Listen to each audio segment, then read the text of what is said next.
तो आपने कई बार सुना होगा कि अगर पृथ्वी के बाद किसी दूसरे ग्रह पर जीवन की कल्पना की जा सकती है तो वो है मंगल ग्रह।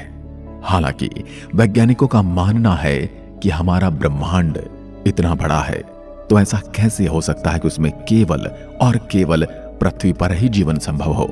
उनके अनुसार ब्रह्मांड पर और भी ऐसे ग्रह मौजूद हैं जिसमें जीवन पनपता है, जीवन जिया जाता है, और वो हमारे जैसे हैं या नहीं ये तो नहीं पता, पर वो जीवित अवश्य होंगे।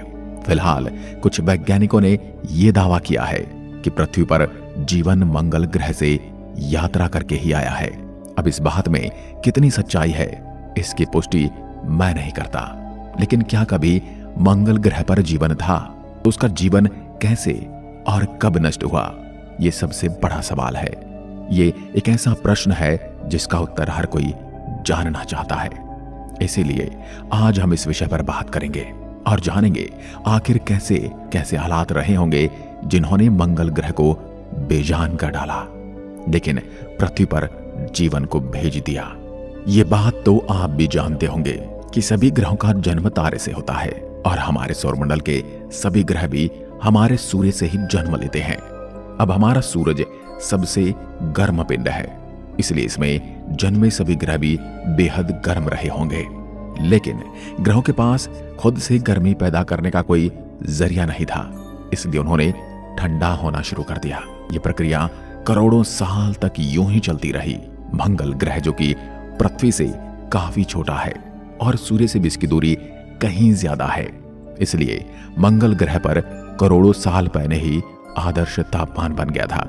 जब जन्म के करोड़ों साल बाद भी हमारी पृथ्वी एक भट्टी की तरह तप रही थी, तब मंगल ग्रह पर अच्छा तापमान था और वहां पर स्वच्छ पानी के सागर बहने लगे थे। और अतीत में पानी बहने के सबूत हमारे खोजयानों ने भी ढूंढ निकाले हैं। हमें मंगल पर पानी होने के सबूत मिले हैं। मंगल के इन्हीं महासागरों में सूक्ष्म बैक्टीरिया जन्म लेने लगे और किसी भी ग्रह पर जीवन की शुरुआत बैक्टीरिया के रूप में ही होती है, जबकि बड़े जीव बनने के लिए फिर उन्हें एक लंबा समय तय करना होता है, एक लंबी यात्रा से गुजरना होता है, जबकि मंगल ग्रह पर उन्हें वो समय नहीं मिला, क्योंकि तभी एक एस्ट्रॉयड तेज गति से होता हुआ मंगल ग्रह से टकरा गया, जिससे हजारों परमाणु बम के बराबर उस एस्ट्रॉयड से ऊर्जा निकली और उससे मंगल ग्रह का ऊपरी हिस्सा समाप्त हो गया।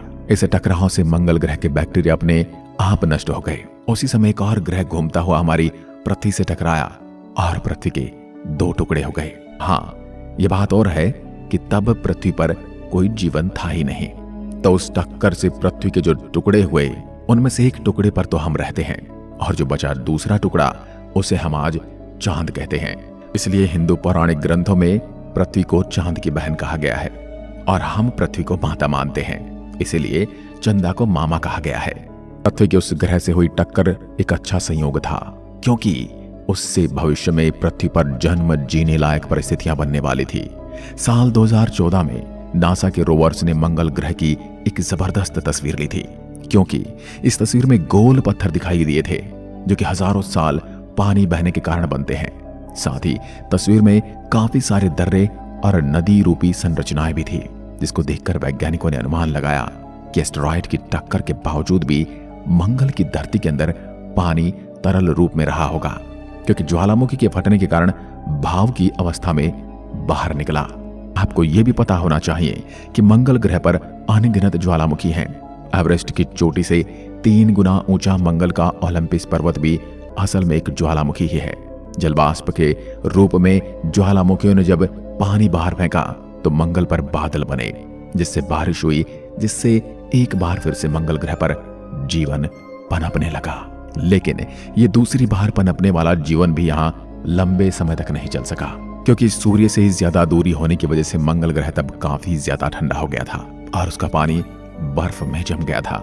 मंगल ग्रह पर अत्यधिक ठंड होने के कारण उसके बैक्टीरिया जैसे सूक्ष्म जीव भी समाप्त होने लगे।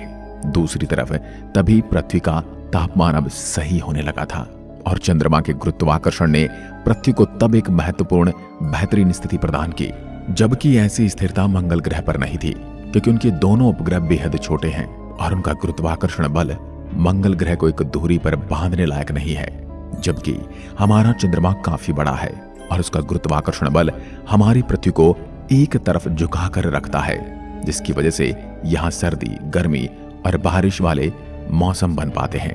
पृथ्वी पर जीवन केवल मंगल ग्रह की तरह बैक्टीरिया में नहीं पनपा, बल्कि यहाँ पर समुद्रों में कई तरह के जीव विकसित होने लगे। लेकिन तब पृथ्वी के पास ओजोन परत नहीं थी, तब कोई भी जीव समुद्र से बाहर नहीं रह सकता था। लेकिन पृथ्वी पर आदर्श तापमान की वजह से बैक्टीरिया का निर्माण हुआ, जो सूरज की गर्मी को सहन कर सकते थे।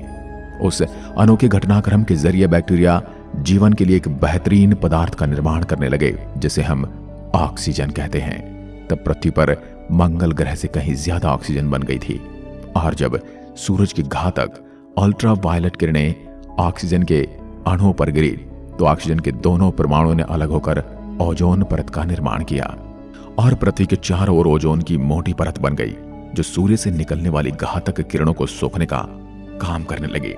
अब पृथ्वी का वातावरण काफी अच्छा हो चुका था, और यहाँ के जीवों ने समुद्र के बाहर निकलकर धरती पर रहना आरंभ कर दिया था। मंगल को जीवन पनपने के मामले में पृथ्वी तब बहुत पीछे छोड़ चुकी थी, क्योंकि मंगल पर आधा अधूरा जन्मा जीवन पूरी तरह समाप्त हो चुका था। लेकिन धरती पर विशाल डायनासोर रहने लगे, जिन्होंने 16 करोड़ साल पृथ्वी पर राज किया। लेकिन यहाँ लंबे समय तक राज करना भी आसान नहीं था, इसलिए एक उल्कापिंड के गिरने से उन विशाल डायनासोर का भी अंत हो गया। इस उल्कापिंड ने पूरी दुनिया में तबाही मचाकर रख दी थी, और तापमान भी बहुत ज्यादा हो गया था।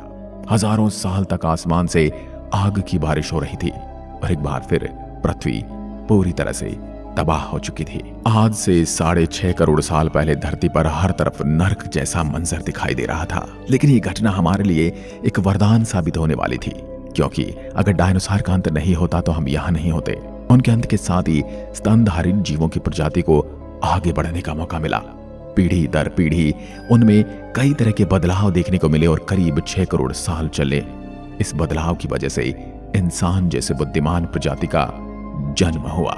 जहां पहले डायनासोर अपनी ताकत के दम पर राज करते थे, वहीं अब इंसानों ने अपनी बुद्धिमानी के दम पर राज करना आरंभ कर दिया।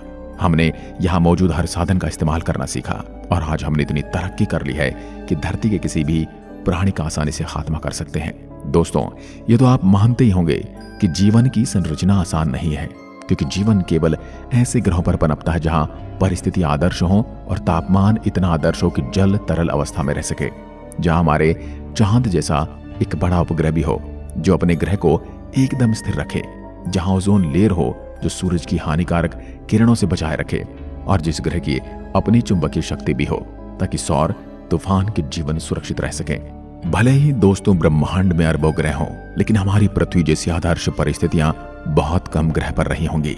हाँ, ऐसा भी नहीं है कि इस ब्रह्मांड में केवल हमारा ही ग्रह ऐसा है जहां अच्छा तापमान है, लेकिन उन ग्रहों पर एलियन भी वैसे ही राज करते हैं जैसे हम पृथ्वी पर रहते हैं। जब तक पृथ्वी पर आदर्श परिस्थितियां रहेंगी तब तक हम इंसान ऐसे ही रहेंगे, लेकिन हालात भी ऐसे कब तक रहेंगे? क्योंकि ऐसे अनेक कारण हैं जिससे फिर से पृथ्वी के हालात बिगड़ सकते हैं, ठीक वैसे ही जैसे 6.5 करोड़ साल पहले हुआ था। और डायनासोर की तरह हमारा भी खात्मा हो जाएगा।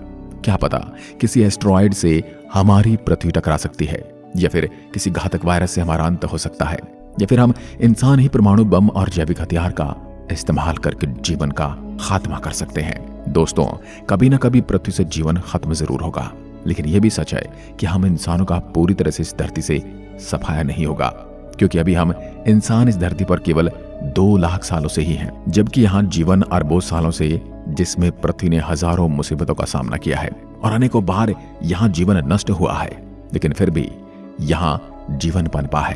यानी जीवन हालात के हिसाब से खुद को बदल लेता है।